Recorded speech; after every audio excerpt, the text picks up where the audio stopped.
আমি তাকে কোনো উত্তর দিতে পারি না। কেন পারি না? আমি আমার স্বামীর মুক্তি চাই আপনাদের মাধ্যমে, তারেক রহমানের কাছে। আমার স্বামীর মুক্তি চাই আপনাদের কাছে, নিঃশর্ত মুক্তি চাই।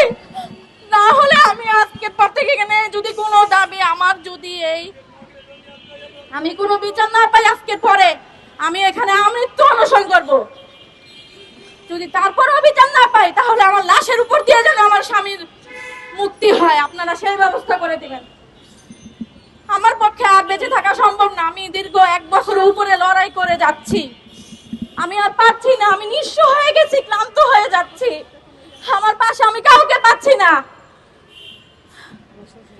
আমি এতিম, আমার বাবাও মারা গেছে 2024 সালে। আমার স্বামী ছাড়া আমার আর কেউ নাই, আমার সন্তানেরও কেউ নেই। আপনারা কি চান আমার সন্তান আমার মতো এতিম হোক? নিশ্চয়ই চান না। আমি জননেতা তারেক রহমানের কাছে আমার জোর দাবি, আমি আমার স্বামীর মুক্তি চাই, নিঃশর্ত মুক্তি চাই।